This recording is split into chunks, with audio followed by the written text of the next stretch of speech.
What's up YouTube? Today's hot location in Marvel Snap is the Bifrost, and I want to show you a couple of decks that can use that location to their full advantage and make you win a lot of cubes.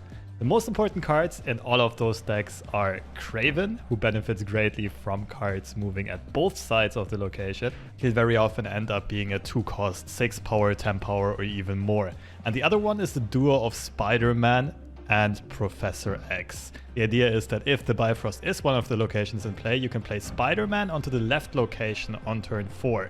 Everything will get moved away from the left location, so that there are no cards left, but your opponent also cannot play a card there on turn 5. So you follow up with Professor X on the left location on turn 5, and it's an almost guaranteed location win. And in this video, I'm going to show you 3 decks built around this package. Let's start off with a Pool 2 deck, in case you haven't unlocked a lot of cards from Pool 3 yet.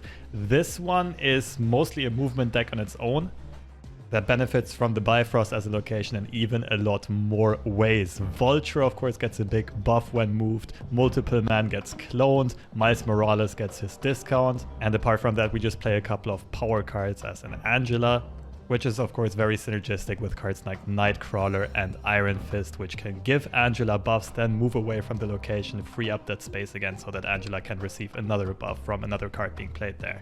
Besides that, we have Cloak and Doctor Strange as some more movement enablers, making sure that Multiple Man as well as Vulture can get moved around a lot and Miles Morales gets his discount consistently. America Chavez is mostly a deck thinner in this deck, making it more likely that we draw all of these important cards before turn 6, but also just a solid finisher on her own. But the nice part about this deck is that even if the Bifrost does not show up as a location, it's still a very solid movement deck on its own and will win you enough games. And if the Bifrost shows up, it's favored even much more. Now I want to show you 2 more decks if you have unlocked more Pool 3 cards, but I don't own all of the cards myself, so we gotta go over to Marvel Snap Zone so that I can showcase these decks for you.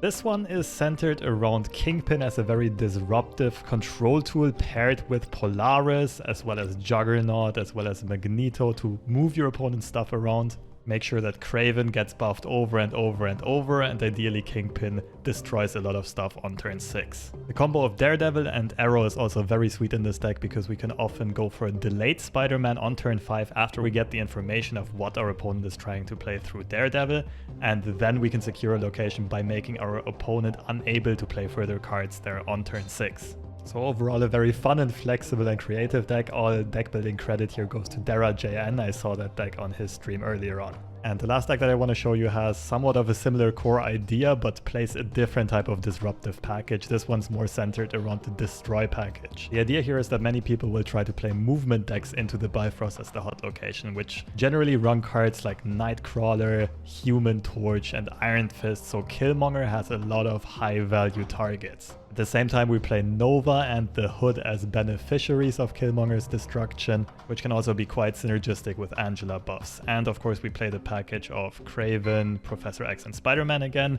Aero and Daredevil are in there as well. I already mentioned that in the previous deck.